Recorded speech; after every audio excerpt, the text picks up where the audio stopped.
नमः सिद्धेभ्यः। ॐ नमः सिद्धेभ्यः। ॐ नमः सिद्धेभ्यः। था मिट्टी का लौंदा गुरुवर, मुझे सुघट है बना दिया। मैं अनगढ़ पाषाण था भैया, जिन मूरत दे सजा दिया। मैं ठेठ जो बांस बना था, मुझे बांसुरी बना दिया। कैसे उनके गुण गाऊं मैं, दिया हाथ में थमा दिया, दिया हाथ में थमा दिया। देवादिदेव 1008 कैवल्य कमलापति श्री आदिनाथ भगवान की। देवादिदेव 1008 वर्तमान शासनायक महावीर भगवान की। परम पूजक सुवट आचार्य पेवर गुरुवर श्री विद्यासागर जी महामुनिराज की। 3 कम 9 करोड़ मुनिराजों की। सिद्ध चक्र महामंडल विधान की। पूज्य मुनि श्री विमल सागर जी महाराज की। समस्त मुनि संघ की। धर्म स्नेही भव्य आत्माओं, वैसे मुझे यहाँ आना नहीं था। सुबह से भगवान के दर्शन नहीं किए थे, तो भगवान के दर्शन करने के लिए, क्योंकि सुबह से प्रतिक्रमण बहुत बड़ा वाला प्रतिक्रमण लगभग 1.5-2 घंटे तक चलता है निरंतर। फिर उसके बाद शंभु स्तोत्र हुआ, फिर उसके बाद फिर भक्तियाँ हुई। पूरा सुबह सुबह का समय, कहीं कोई महाराज भी सब यहीं रहे। भगवान के दर्शन करने थे, और भगवान के दर्शन के साथ साथ ये भी सोचा था इन लोगों का उपवास है, चतुर्दशी है, ज़्यादा मेहनत ना हो तो यहीं नीचे इनको दर्शन हमारे भी मिल जाए, और हम भी देख लें ये लोग कैसी भक्ति। देख करके बहुत अच्छा लग रहा है। पीछे तक भी लोग बैठे हैं, वो सब हमें दिखाई दे रहे हैं। आप लोग चिंता नहीं करना कि महाराज आगे वालों को देखते हैं, पीछे वालों को नहीं। पीछे वालों को हमारा विशेष आशीर्वाद रहता है। ये देखो कितने धैर्य के साथ वह भक्ति का आनंद लेते रहते हैं। प्रभु के दरबार में बस जगह मिल जाए, वो जगह कहीं भी हो, पीछे भी हो तो भी चल जाएगा। अगर हमारी भक्ति है तो प्रभु के दरबार में जो पीछे बैठा हुआ है उसका नाम आगे लिखा जाता है। कई बार ऐसे भी घटनाएं घटी कि लोगों ने खूब भक्ति की, एक पीछे बैठा हुआ था, और फिर भगवान के पास वह पहुंचा तो उसका लिस्ट में सबसे आगे नंबर। ये कैसे क्या हो गया? तो कहते हैं कब किसकी भक्ति कहाँ से कैसी उमड़ जाए कोई कह नहीं सकता। बड़े बड़े स्वर्ण कलश लेकर के बाहुबली भगवान का अभिषेक कर रहे हैं, लेकिन कोई भी उनको पूरा का पूरा भिगा नहीं पाया। लेकिन बुढ़िया कहती है भैया मेरी भी लुटिया पहुंचा दो और भगवान के ऊपर डाल दो। और जैसे ही उस बुढ़िया की लुटिया प्रभु के ऊपर ढारी गई और गजब हो गया, अतिशय हो गया। और लोग कहते हैं ये होती है भक्ति। अच्छी अच्छी सामग्री लेकर के बड़े बड़े सेठ रत्नों को लेकर के, मोतियों को लेकर के और शिखर जी की वंदना करने के लिए गए।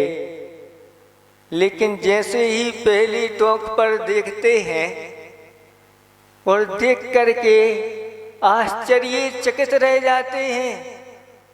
मैं तो सोच रहा था मैं ही सबसे बड़ा सेठ हूँ और मैंने ही इस प्रकार से और कोई चढ़ाने वाला नहीं होगा। लेकिन ये दिव्य मोती आज तक मैंने कभी देखे ही नहीं, न कभी मेरे पास आए। ये क्यों? ये कौन सेठ है जो चढ़ा गया? ओह, मुझसे भी कोई बड़ा सेठ है। अब सेठ की वंदना फीकी पड़ गई। जिस उत्साह से सेठ जी गए थे उनका उत्साह डान हो गया और दूसरी टोक पर देखा तो वही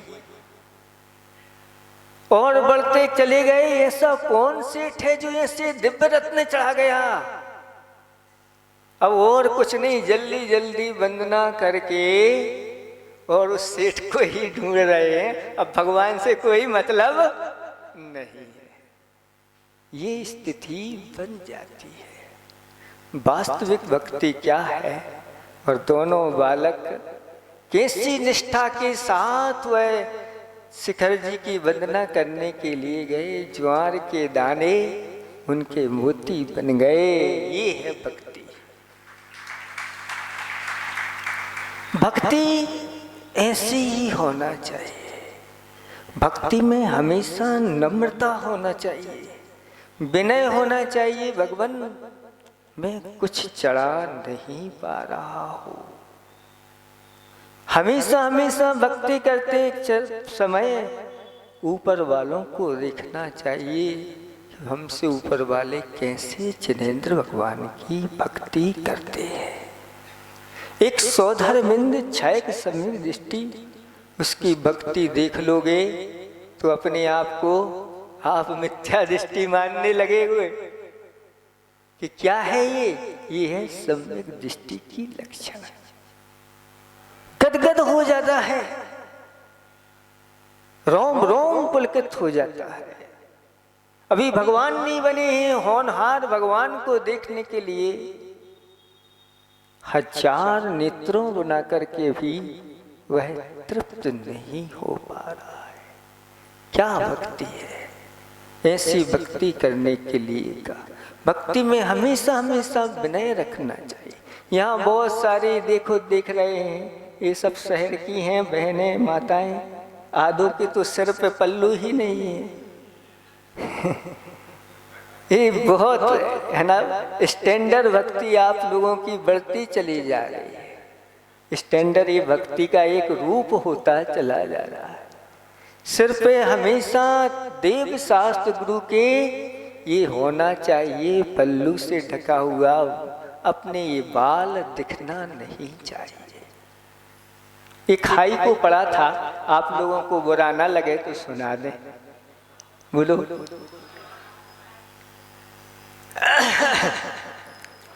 सिर ढके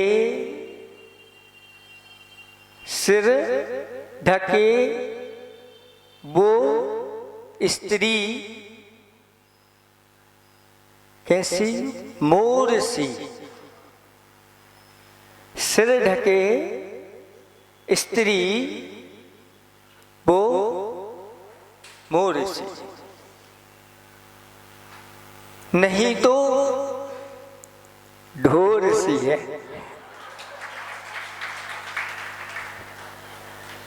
आप लोगों को बुरा तो नहीं लग रहा है? जो स्त्रियां सिर ढकती हैं वह मोर सी लगती है, सबको अच्छी लगती है, यहाँ तक कि गुरुओं को अच्छी लगती हैं, क्योंकि ये सदाचार से युक्त है। कि हमारी माताएं बहनें वास्तव में इनके अंदर धर्म आया है। और ऐसी जो बच्चियां हैं, महिलाएं हैं और नई नई बच्चियां हैं, अगर सिर ढक के आती हैं तो हमारा तो अंदर से बिल्कुल आशीर्वाद उनके लिए निकलता है। और जो ऐसे ही आ जाती हैं, सुबह से कौन देवी आ गई है, कहने लगे कि आजकल जो है ना स्त्रियां सिर उघाड़ करके बाल खोल करके मंदिर में पहुंचे तो मंदिर के सारे देवता मंदिर से कूच कर गए, बाहर निकल गए। ये क्या है? ये आप लोगों को ज्योतिष शास्त्र में कहा है कि अगर आप कहीं बाहर जा रहे हैं और कोई खुले बाल की महिला दिख जाए तो अशुभ है। आप अपना अशुभ रूप लेकर के बाहर जाना चाहते हैं या शुभ? आप सब समझदार हैं, मुझे कहने की आवश्यकता नहीं। विनय के साथ जो किया जाता है वह विनय एक तप है। और ये तप ऐसा तप है कि आप लोगों के लिए कुछ तपना भी नहीं, कुछ मेहनत नहीं करना, थोड़ा सा बस झुकना है।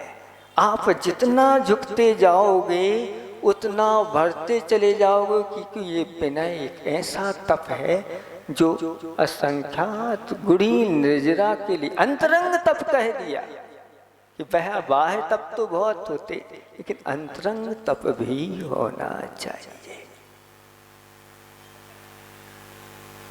आज प्रवचन तो नहीं देना था, लेकिन वो कैसे कौन सी बात कब निकल जाए हो जाती है। एक आचार्य ने हाई को लिखा है,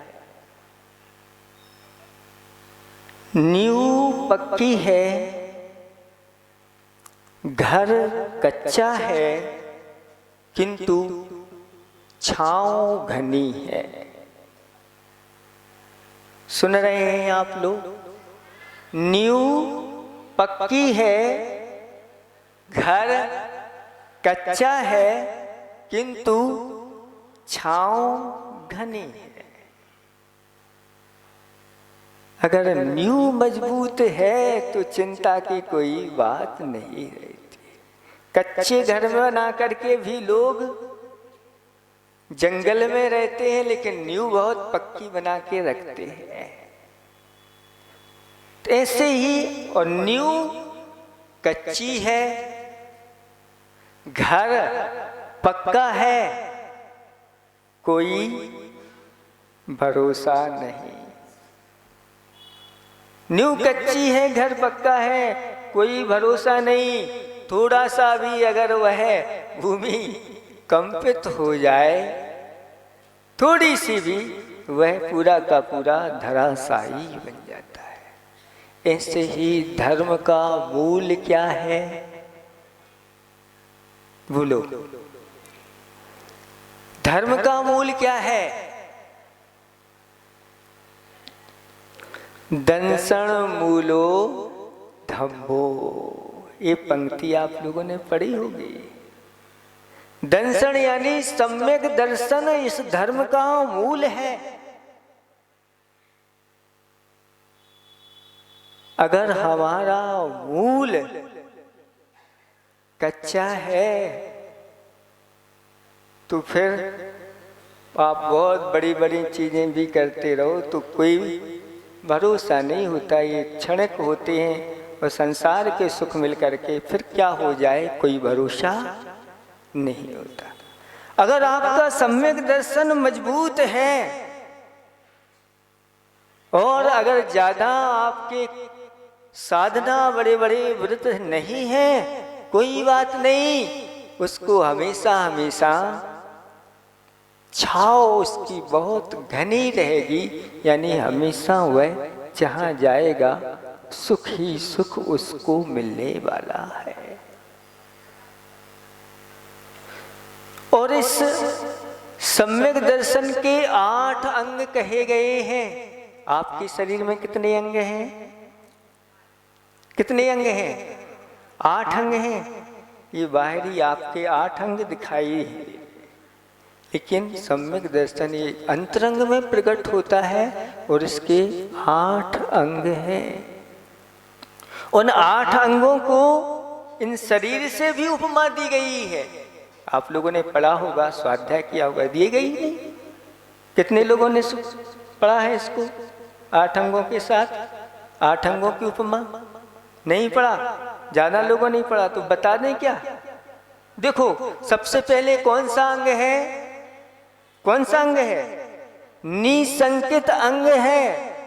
और निसंकित अंग में आप दाएं पैर की उपमा दी गई है।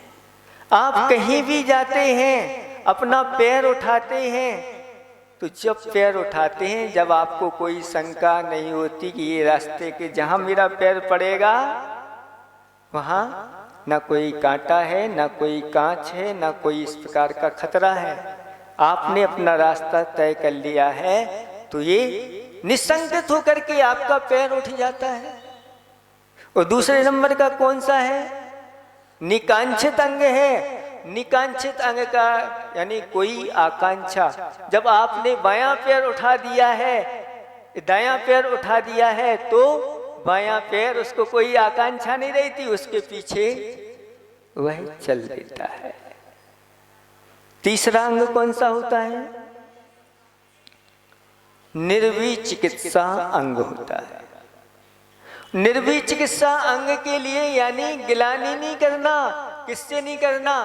देव शास्त्र गुरु के प्रति किसी प्रकार की गिलानी नहीं करना। उसके लिए आपके लिए बाएं हाथ की उपमा दी गई। ये बायां हाथ होता है, जब भी साफ सफाई करने की बात आ जाती है तो इसको गिलानी नहीं होती, ये बिना गिलानी के और अपनी सब काम कर देता है। ऐसे ही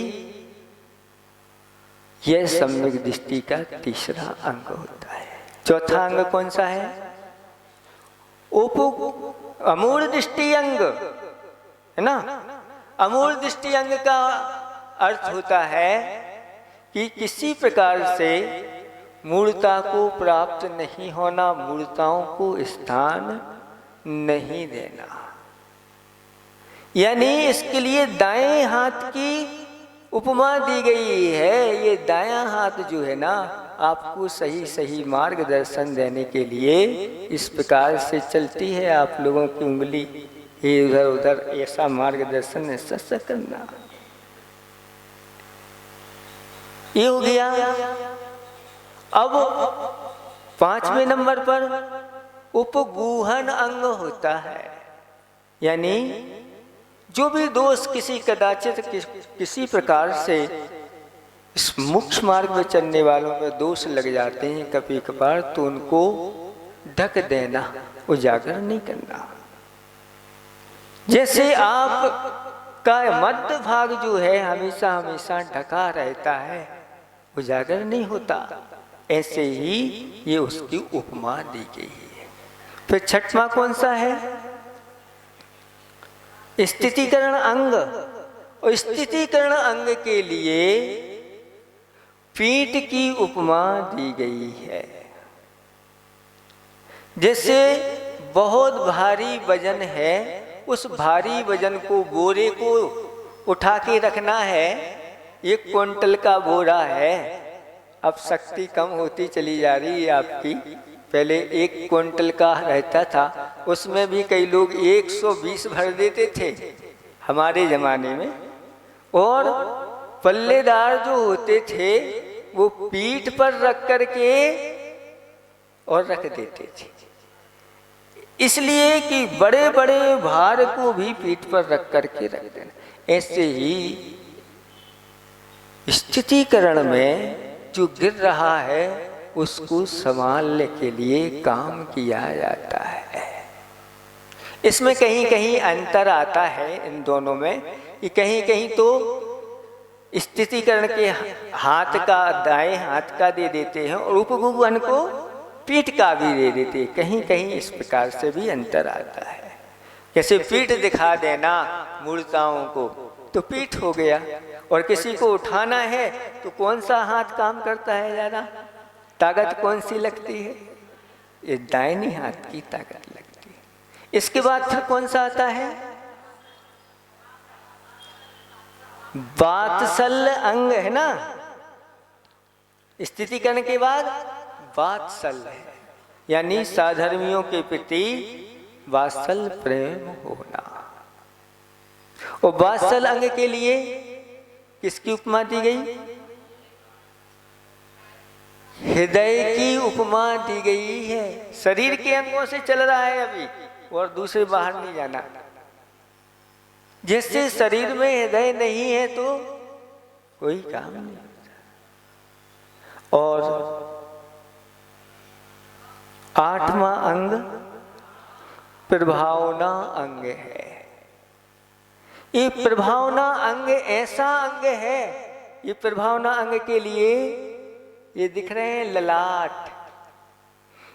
ये ललाट जो है ना, आप लोग है ना, आपके लिए ललाट ढकने के लिए नहीं कहा गया है। सिर्फ आपको इतना बाल ढकना है, अपने बाल दिखना नहीं चाहिए, लेकिन ललाट तो हमेशा दिखना चाहिए। लेकिन आज बहुत उल्टी गंगा बह रही है।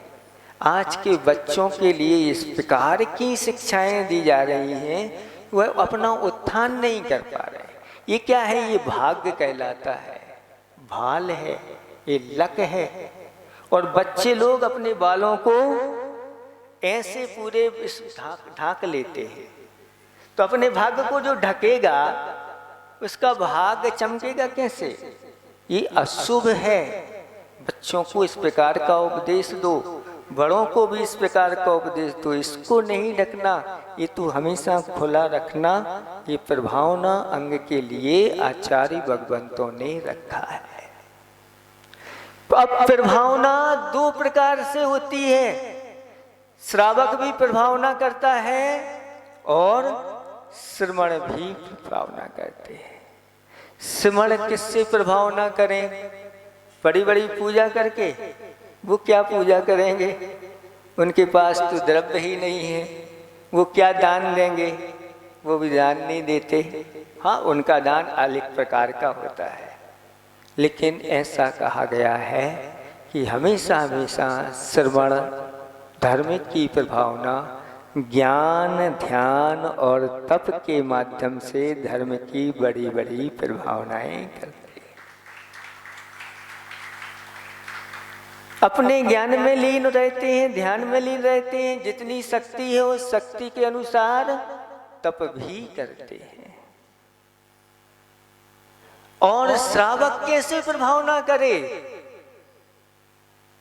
तो आचार्य भगवंतों ने कहा कि ये श्रावक जिनेन्द्र भगवान का अभिषेक, महाअभिषेक, मस्त का अभिषेक और पूजा, महापूजा, ऐसे विधान और बड़े बड़े दान दे करके भगवान की वह बहुत बड़ी प्रभावना करता है। दान और पूजा के माध्यम से श्रावक ऐसी प्रभावना करता है कि जगह जगह उसकी कीर्ति फैल जाती है और आगे जाकर के वह सर्व सुखों का पात्र बनता है। कमेटी वाले आए थे, कह रहे थे महाराज ऐसा सोचा नहीं था विधान का कितना अच्छा हो जाएगा, और अब अच्छा हो रहा है, तो क्यों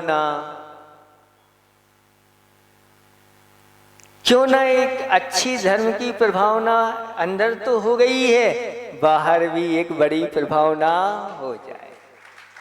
ये आप लोगों को पूछने की ये जरूरत नहीं, शास्त्रों में वर्णन आया है। पितृवश तीनों प्रकार की अष्टांगा आती हैं। कार्तिक फाल्गुन साड़ के अंत। और श्रावकों के लिए ये अष्टांगिक करने के बाद क्या करना चाहिए, ये प्रभावना ही अंग में आया है। आप लोगों ने पढ़ा है क्या? अष्टांगा के जैसे ही व्रत हो जाते हैं, विधान पूजन हो जाती है, उसके बाद श्री जी को रथ में बैठा करके रथोत्सव किया जाता है। प्रभावना अंग में कौन प्रसिद्ध हुए? वज्र कुमार प्रसिद्ध हुए। और वज्र कुमार ने क्या किया था? उर्मिला नाम सुना है? उर्मिला थी कि निर्मला थी? उर्वशी, उर्मिला, जो भी नाम हो, है ना, ऐसा नाम है। और वह रानी थी। अष्टांगिक के बाद भगवान का रथ नगर में प्रभावना के लिए होना था, लेकिन राजा ने, बौद्ध जो है उसकी एक रानी थी, वह बौद्ध रानी का रथ पहले निकलेगा ऐसा उनको आशीर्वाद दे दिया। अब बौद्ध रथ पहले निकले कि तीन लोक के नाथ अरहंत भगवान का रथ कैसे निकले? रेवती नहीं, आप लोगों ने श्रावकाचार नहीं पढ़ा है। 8 है, उर्मिला नाम है, हमें ध्यान है। 8वें अंग की बात चल रही है, प्रभावना अंग की।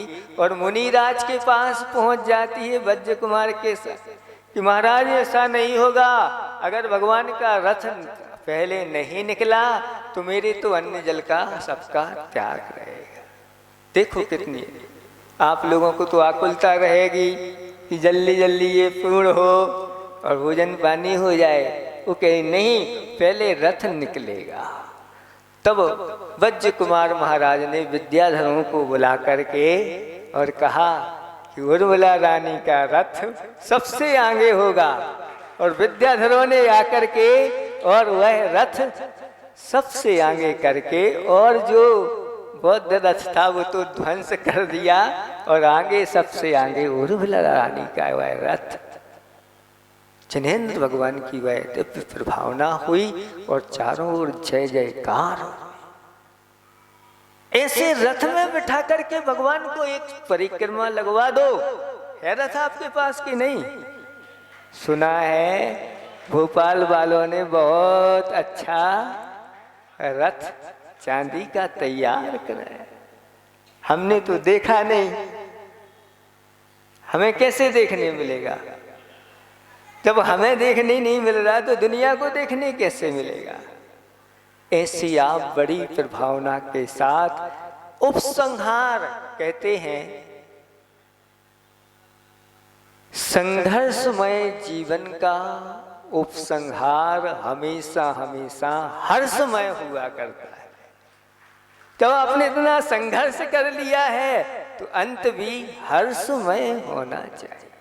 अच्छी ध्वजाएं लेकर के, 64 चमर लेकर के, गाजे बाजे के साथ ये धर्म की प्रभावना के लिए सम्यक दृष्टि हमेशा हमेशा आगे रहता है। महाराज जी कह रहे थे अभी आपका अब तो समापन होना है, बस फ्री। अरे महाराज जी आप सुनिए, ये समापन नहीं है, ये तो चतुर्मास का मंगलाचरण है।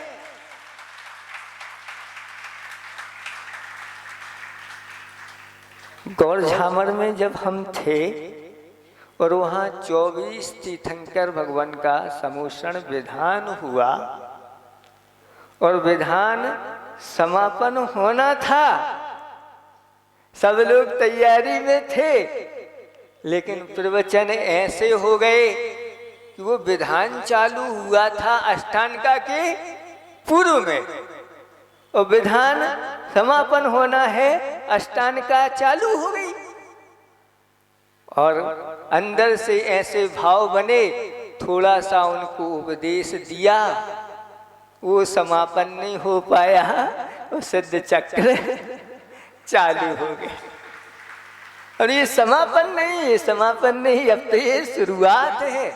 और उन लोगों ने 8 मंडली, 1 मंडली नहीं, 8 मंडली क्या ये बना करके, सिद्ध यंत्र बना करके, ऐसे 8 बना करके, और उन्होंने शुरुआत की थी।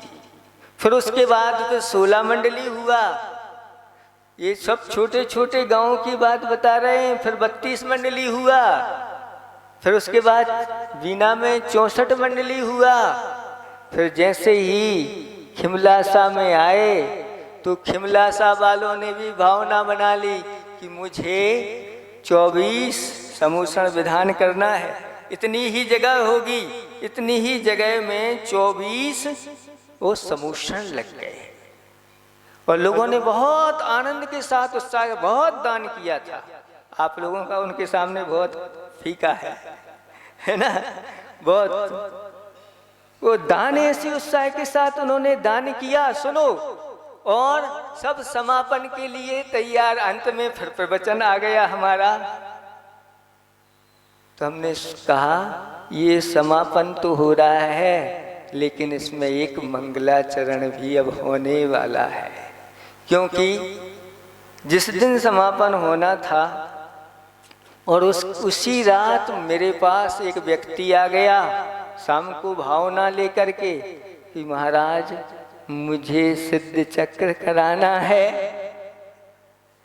हमने वक्त तो मंगलाचरण अच्छा हो गया, अभी कहना नहीं। और लोगों को इस प्रकार से भावना बनी कि उसी उतने ही स्थान में 100 कितने 64 के दुनिया 128 मंडली सिद्ध चक्र हुआ। और उस सिद्ध चक्र की महिमा देखो कि उसी उतने ही स्थान में हमने उनको उपदेश दिया कि देखो ये समूषण कैसे लग रहे हैं। कहले महाराज तो ये बहुत अच्छे लग रहे हैं। हमने कहा अगर ये समूषण इस मंदिर में स्थायी हो जाए तो तालियां बज गई। और ऐसा उपदेश उनको दिया कि 24 समूषण वहां उस मंदिर में बन रहे हैं, उसी जगह में। और सब लोग तैयार हो गए एक समूषण बनाने के लिए। और आज तैयारी वहां समूषण की चल रही है। ये होती है भक्ति, ये कहलाता है समर्पण। एक मंडल अपना, अभी तो आप लोग ऐसी अपने अपनी द्रव्य चढ़ा रहे हो। अगर बोलो, ये शास्त्रों में कहा है कि अपनी तरफ से एक क्या करना चाहिए, क्या करना चाहिए, एक सिद्ध चक्र विधान अपने जीवन में जरूर करना चाहिए। अब इसके लिए तो खर्चा बहुत आ जाता है, 4-5 लाख रुपए तो खर्च हो जाते हैं। क्योंकि आजकल संगीतकार भी अच्छे चाहिए, तो फिर पंडित विद्वान चाहिए, फिर द्रव्य भी ऐसी नहीं चाहिए, आदि आदि सारी चीजें चाहिए। तो हमने विचार किया तो इतनी शक्ति तो सबकी होती नहीं। आप अपना मंडल स्वयं बनाइए, आप उस मंडल में अपना ही यंत्र रखिए, आप अपने ही उसमें कलश रखिए, और आप अपनी ही द्रव्य प्रत्येक व्यक्ति को उतने ही फल चढ़ाने को मिलें जितने चढ़ाते हैं। जितने फल चढ़ाते हैं 200-2000 से ऊपर फल हो जाते हैं। और वो शुद्ध फल हों, भली बड़े नहीं हो कोई बात नहीं, लेकिन छोटे फल भी हो सकते। अपना ही चढ़े, उसे लगे कि मैं अपना सिद्ध चक्र कर रहा हूं। और ये आप लोग कर सकते हैं बहुत कम राशि में। ज्यादा से ज्यादा 11,000 रुपए की राशि में एक जोड़ा बैठ करके, एक मंडल बना के, सारी सामग्री बना करके वह बहुत अच्छे से कर सकता है। अब 11,000 में आपको ये सब मंडल भी मिल रहा है, ये सब मिल रहे हैं, संगीतकार भी मिल रहे हैं, और बहुत सारी चीजें आपको उपलब्ध हो रही हैं। लेकिन ये तभी संभव है जब सामूहिक रूप में बहुत सारे मंडल बने। कितने मंडल बने? 228 तो हो चुके, अब 512 बने तो ये काम हो जाए। अरे छोटे गांव में तो बन गए होते, भोपाल की नहीं कह रहे हैं, भोपाल वाले क्या है अभी हम तो देखने आए हैं, समझने आए हैं धीरे धीरे क्या करना है। अभी तो ये मंगलाचरण है, धीरे धीरे आप लोगों के भाव होंगे। ऐसे जगह भी छोटे छोटे गांव में मोतियों से पूजा की है, रत्नों से पूजा की है, रत्न चढ़ाए हैं भगवान को ऐसे। इसलिए अभी भनाला घबरा नहीं, चिंता नहीं करना, हम आ गए हैं। आप लोगों के अंदर अब सारी शक्तियां जागृत होंगी। हमने आपका समय बहुत ले लिया, इसलिए हम क्षमा चाहते हैं। इतना ही हम पर्याप्त समझते हैं। आप लोग अच्छी तरह से अपनी नींव को पक्की रखना, बस सब काम सिद्ध होते चले जाएंगे। अहिंसा परमो धर्म की। परम पूज्य महाराज श्री क्षमा की मूर्ति स्वयं हैं और देखिए